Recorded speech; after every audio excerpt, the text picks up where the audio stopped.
Hi, I'm Lisa Fletcher, and you're in the stream. Today, if you had a choice between prison or returning home to persecution, what would you choose?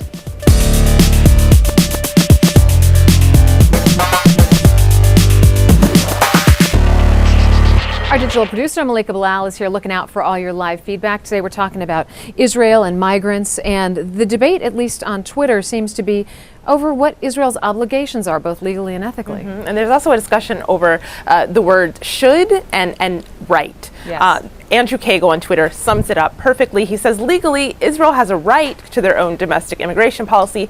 The international community can and share an opinion on its morality. Now, for those of you at home, we want you to join in on this conversation and let us know what you think as well. So use the hashtag AJStream.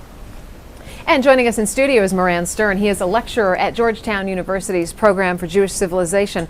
Moran, thanks for coming on the show. It's my pleasure. Thank you, Lisa, for having me here. Glad to have you. Remember, you can join us in a number of different ways. But if you want to be part of the show on Google+, you have to add the stream to your circles, and then you can be in the stream.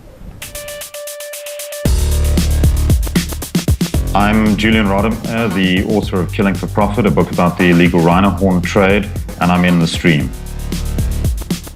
So if you had a choice between prison or going back to a place where you would most likely be punished, what would you choose? For some African migrants in Israel, that's the dilemma that they're facing. Today, more than 50,000 African migrants are in Israel, and most come from Sudan and Eritrea. They often cross illegally from Egypt and then are detained in Israel. They can be imprisoned for years without a trial, or if they're not detained, their status makes it hard for them to get employment. The Israeli government, like many countries, is struggling to deal with this influx of migrants.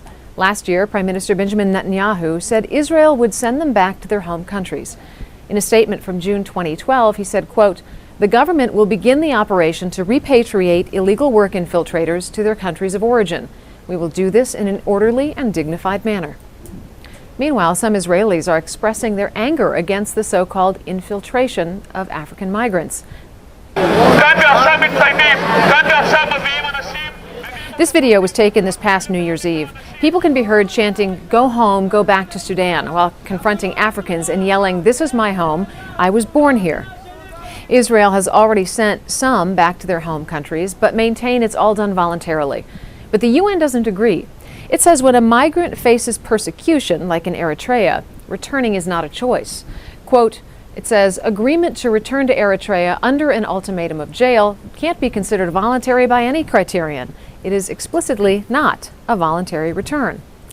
So there's a lot of gray area in this discussion, and to help us sort it out, we're joined also by Naomi Pace, Vice President of Public Affairs at the New Israel Fund here in Washington, D.C., and David Sheen, a writer and filmmaker. And we also have Johannes Bayou, founder of the African Refugee Development Center. David and Johannes join us on Skype from Israel. Moran, I want to start with you. You know, Israel says that it's simply enforcing its immigration policy. There are some in the international community who are really up in arms over the way migrants are being treated. What is the reality of Israel's immigration policy? Lisa, I actually want to start one step before, and I think you were very right by saying that the issue is not really black and white. There is a lot of gray in the middle. The issue of African immigration is a global issue. At the moment, there are over 1 million Africans that are about or on the way to leave Africa towards Western countries. One of them is Israel. So the phenomena is not restricted to Israel. There were many recommendations on that, many policy papers, but no state, no Western democracy where African refugees live to have magic solutions. Israel, like Europe, tries to handle the problem.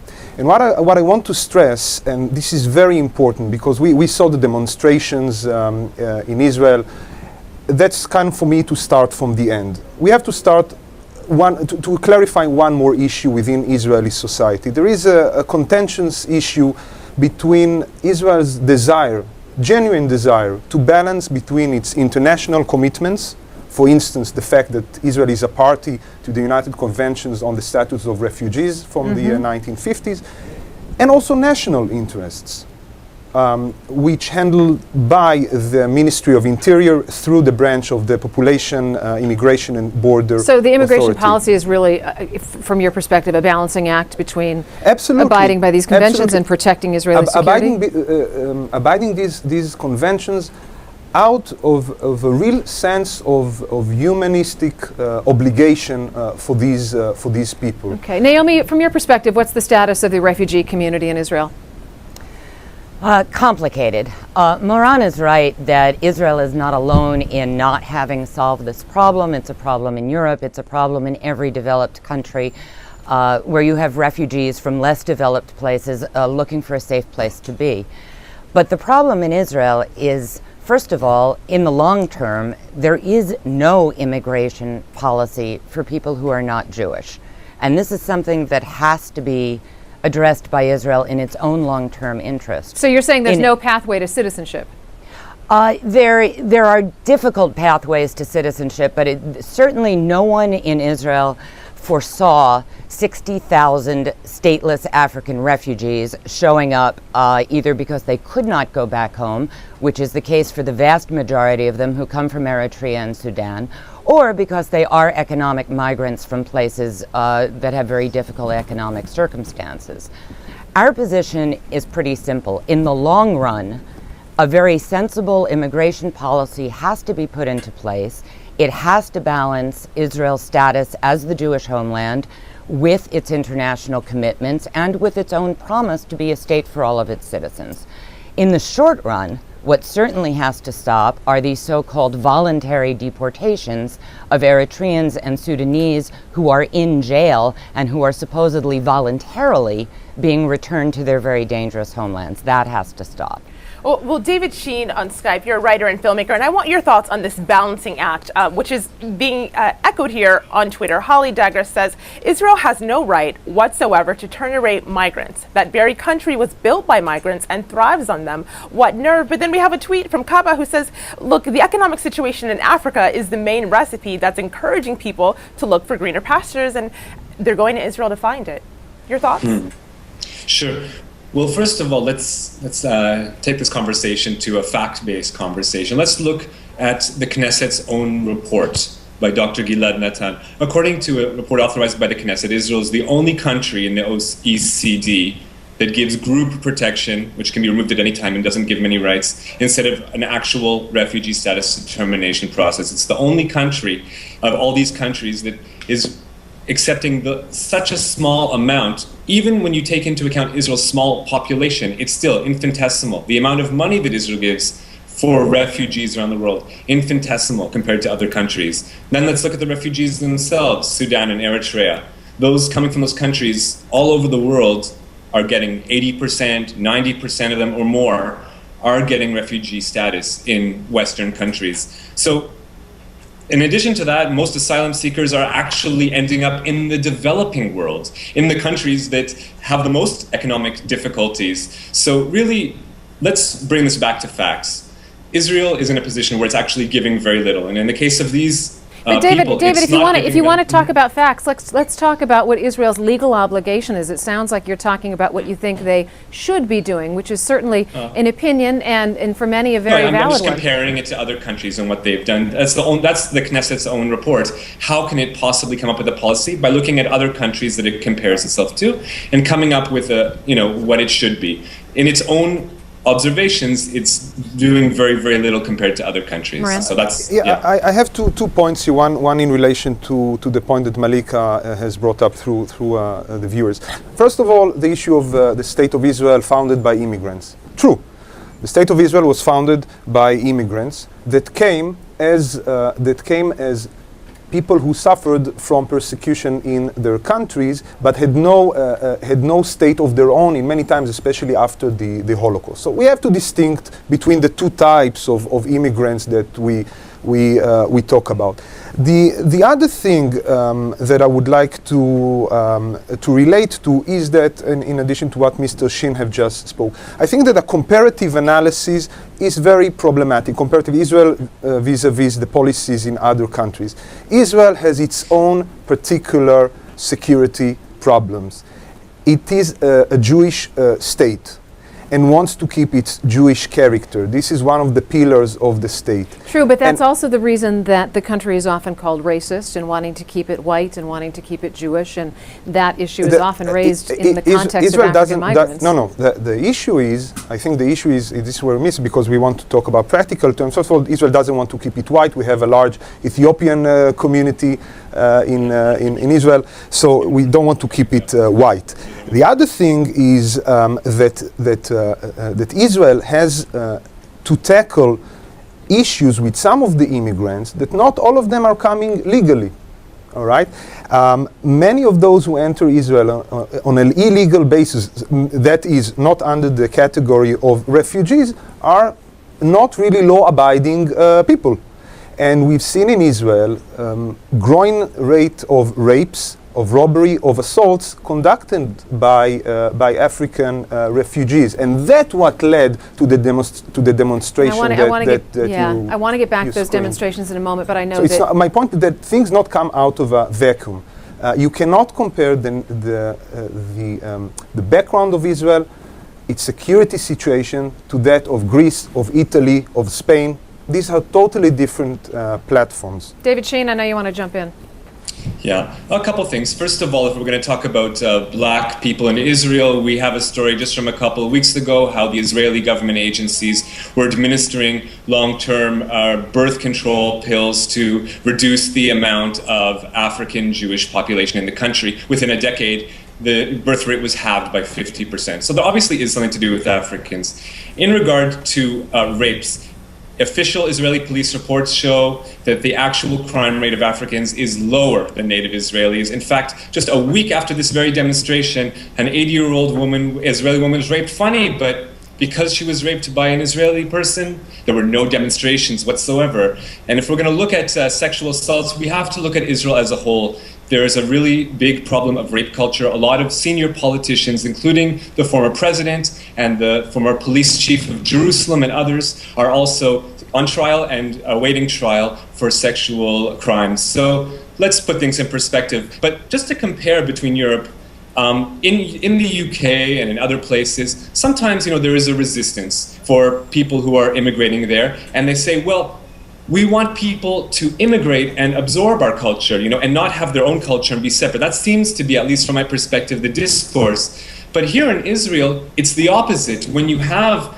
immigrants who come in and you see these young African refugees and their children learn to speak Hebrew fluently, brilliantly, with no accents, take on the clothes, take on the dress, listen to the same music, listen to the same food, start dating Israeli people, we would, in other places, they would say, oh, that's an example of an immigration success story. That's an example of someone coming to the country and integrating into society. And it's those specifically that are the most hated, that are the most reviled, and that's why you have anti-miscegenation rallies in Israel, actual rallies where people scream, we don't want these people marrying our daughters. Well, David, you mentioned integrating, and that's something that our community is picking up on. Khalid Bey says the marginalization of Falasha Jews from Ethiopia foreshadows a second or third class status for new wave migrants from Sudan, or for that matter, Eritrea. But Johannes, I want you to pick up on this next tweet.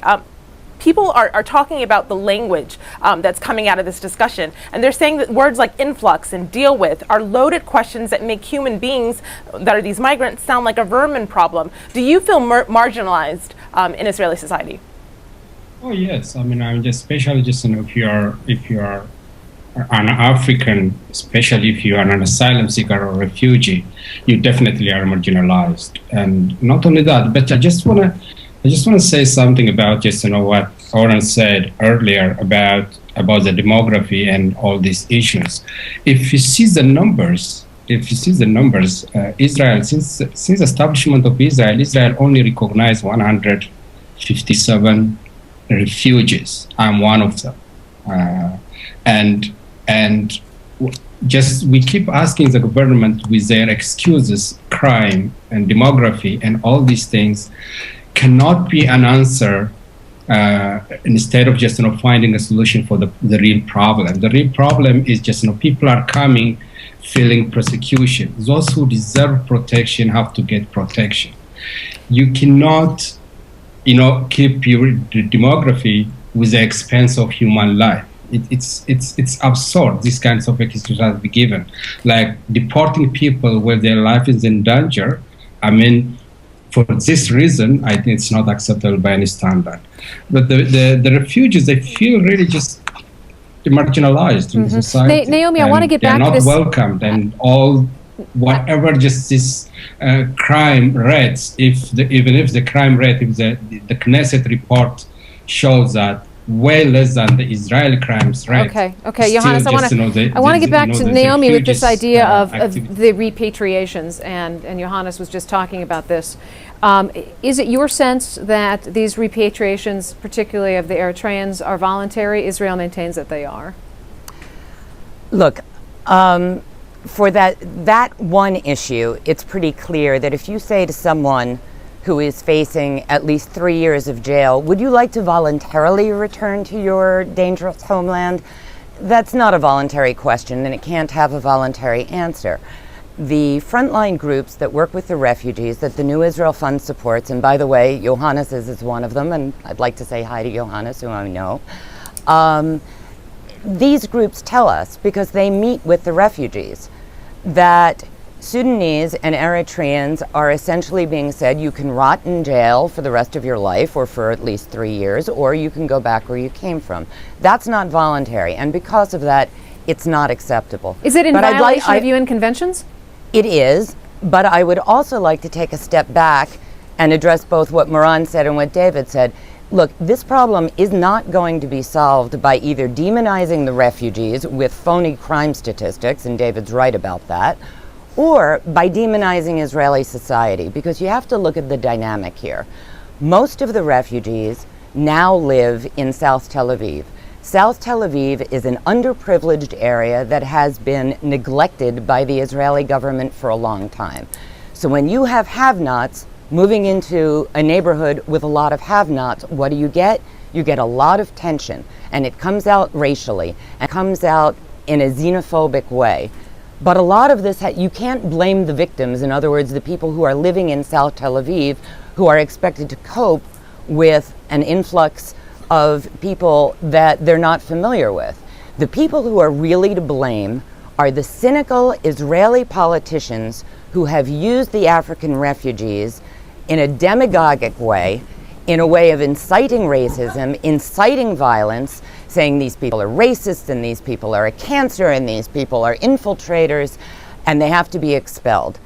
Now, this is a government in which the action against the refugees, this is only one small part of a movement to make Israel a less democratic society, a less open society, a more ethnocentric society, and the refugee policy is part of a bigger whole that is very, very disturbing. All right, and I want to mention, too, that we tried numerous times to reach out to the Israeli government to get someone to come on the program, and were unsuccessful. But Moran, I know you want to... Yeah, I want to clarify a few things, because I feel that things that I've said maybe went out of context. First of all, the rape rate, I have not tried to imply that all the refugees are raping Israeli citizens all day long, but certainly you cannot compare the percent of immigrants as the total population to the percent of Israeli. So obviously the rate of rape among the total Israeli population will be higher. So, but that's for the statistics. Regarding to what Johannes said, in 2008 there was a report by a lawyer named Klinger that showed that among the 4,420 refugees, only 23 came from Darfur.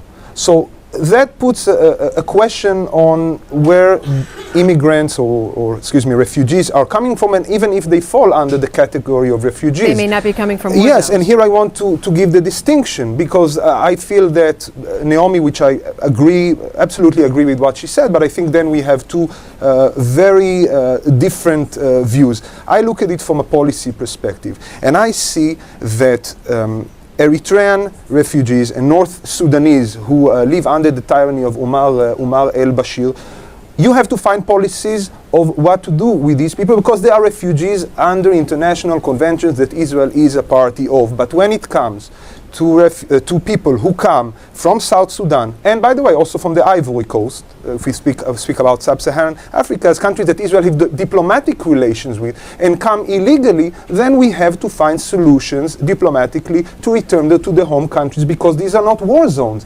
Imagine me coming to the United States, working illegally, crossing the border from Mexico. You would expect as an American citizen from the authorities to take care of my illegal action. So I really want to differentiate between what is legal. Actually, we've got about 12 million Mexicans apparently in the United States. Well, those are the estimates. and it is a big problem. As we said at the beginning, every country is facing its own set of issues Exactly, with immigrants. exactly. David, I know you have a comment. Hundreds of people have been killed in other parts of Sudan. It's not a war zone. Just because it's not Darfur, it's not a war zone. Ivory Coast, up until a year and a half ago, was considered a war zone by United Nations. It's not a war zone. I don't know where you're getting your statistics, but maybe you need to learn a little bit of history, African history, to understand that there are a lot more war zones besides just Darfur, the one that got some attention in your community newspaper. Well, aside from the war zones, I want to get back to a point that was made a little bit earlier. Karine on Google Plus says, before any young nation, such as Israel, can afford an immigrant population, it should take care of its own. Europe is paying the price right now for such carelessness. And this is, Naomi, a point that you had raised, saying that have-nots cannot take in have-nots. Kelsey Flitter then says, why not set up camp in Egypt or Saudi Arabia or Lebanon? Israel is the most inviting nation in the Middle East to these immigrants, hands down. And David, I'd direct that one to you, because you mentioned earlier that other countries are doing more. Arab countries are getting called out for not doing enough.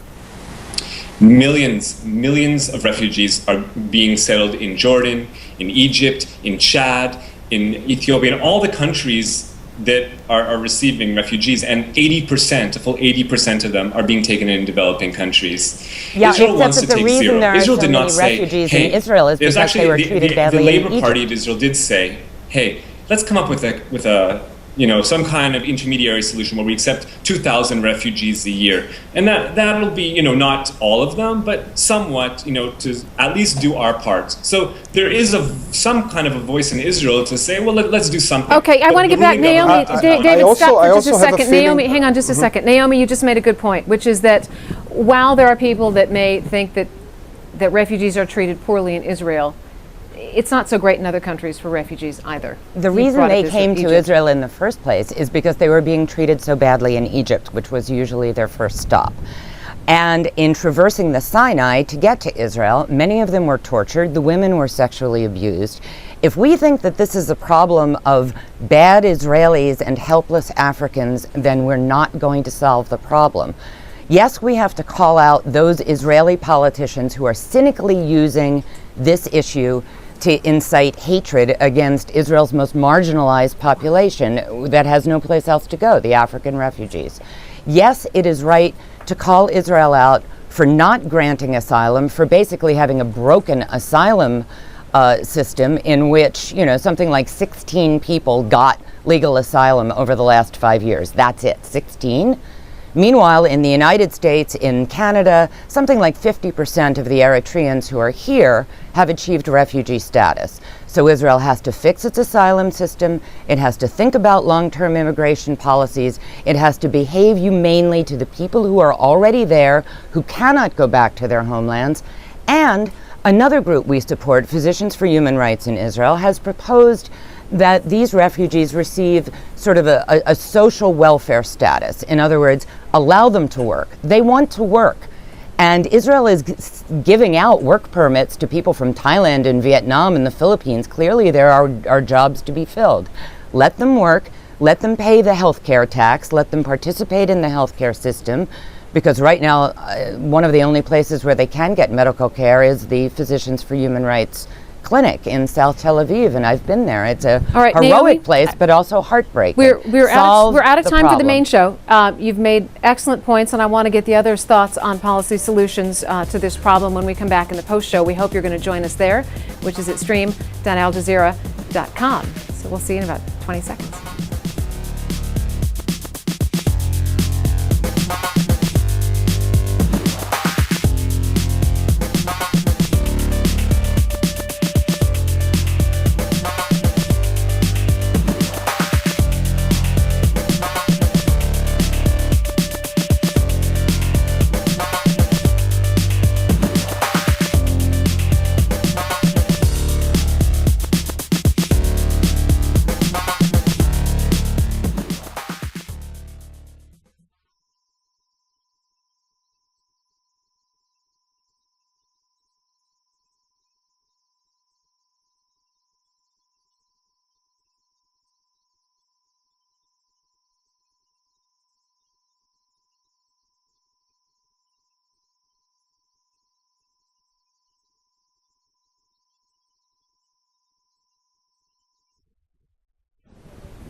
Welcome to the Streams Online Post Show. We're still discussing Israel's policy toward African migrants. With us are Moran Stern, Naomi Pace, David Sheen, and Johannes Bayou.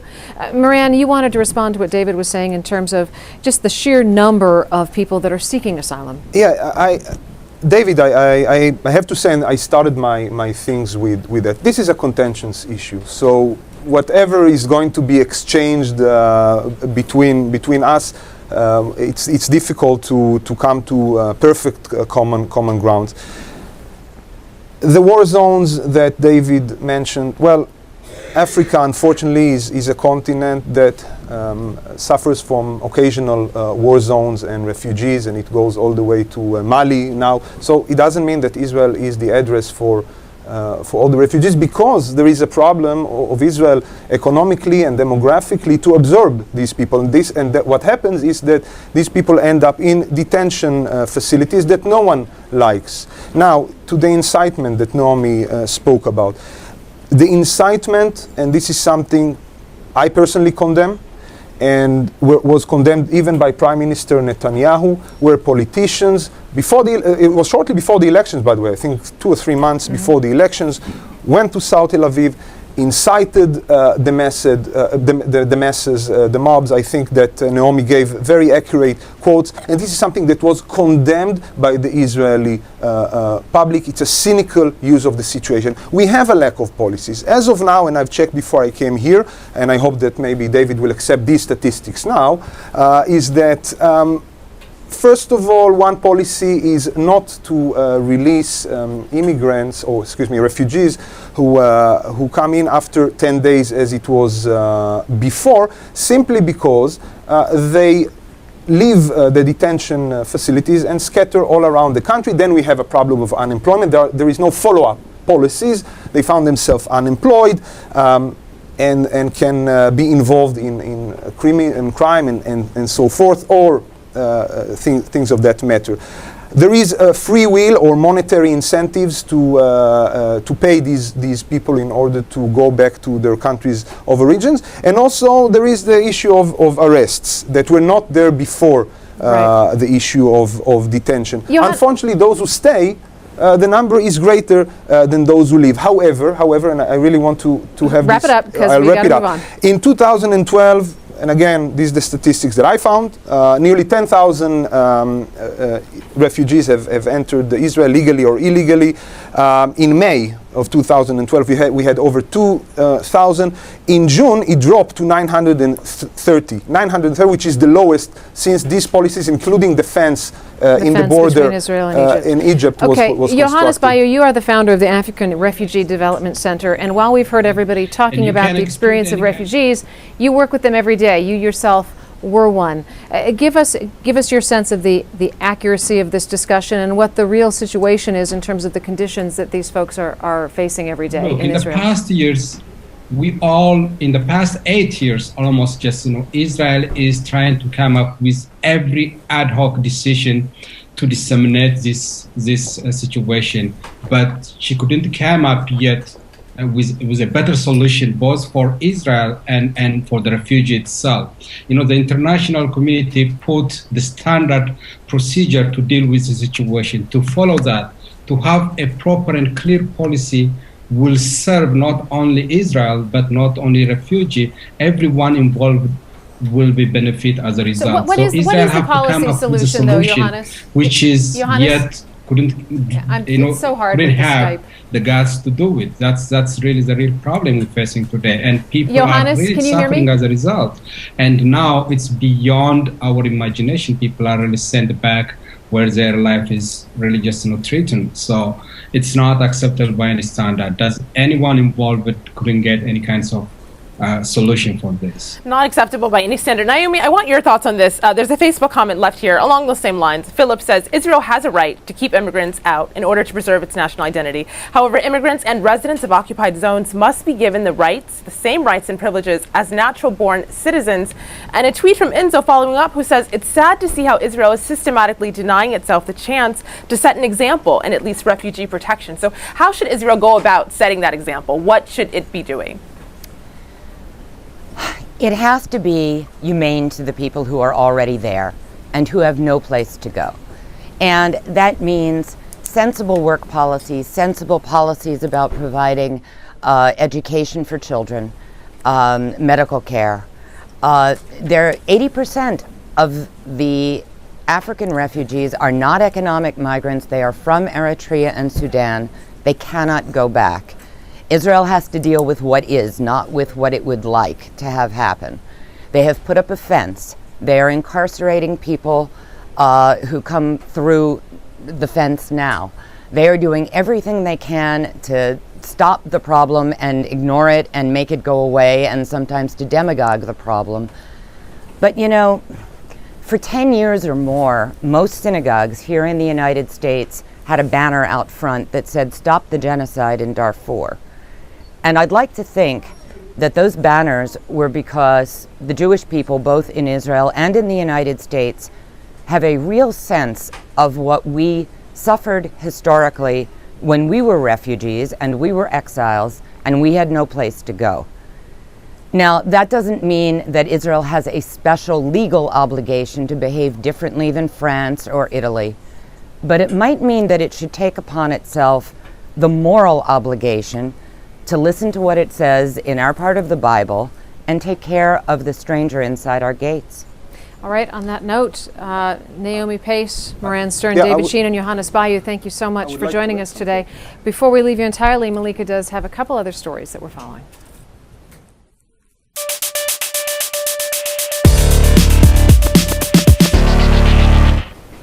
It's been lauded by caffeine enthusiasts worldwide, but now Colombian coffee may have trouble brewing at its source. Coffee growers in the town of Balambolo have spearheaded protests since Monday to spotlight the country's ailing coffee industry. They're calling for government aid to help them cope with the effects of crop disease, declining international prices, and an overvalued national currency. Popular hashtags like Paro Cafetero, meaning coffee farmer strike, stirred netizens as demonstrations spread across a third of Colombia's regions. In protests, farmers marched and improvised roadblocks. Their cries haven't fallen on deaf ears, though. Colombian Senator Jorge Enrique Robledo has come out in support of the strike. He's quoted on the site globalpost.com as saying, "What we have here is a very grave crisis. Thousands of small family coffee farmers are in ruins." Despite the support, anti-riot police have broken up some protests and arrests have been reported. Our next leads from Saudi Arabia, where several women have been arrested for a sit-in. They were calling for the release of relatives who've been detained in the city of Burayda without any formal charges. After 2 days camped outside of a prison, some with children in tow, they themselves were detained. Netizens like Afnan tweeted in solidarity using the hashtag Burayda sit-in. "You are the role models to every Muslim woman." And this isn't a first. Previous protests saw 18 women and 10 children detained and reportedly threatened with flogging. Well, there's more on both of those stories on our website, stream.aljazeera.com. Lisa? All right, on the next program, we finish our U.S. Black History Month series with a look at the impact of slavery-era stereotypes still faced by African American women today. So send us your thoughts and your questions and comments on that. And until then, we'll see you online.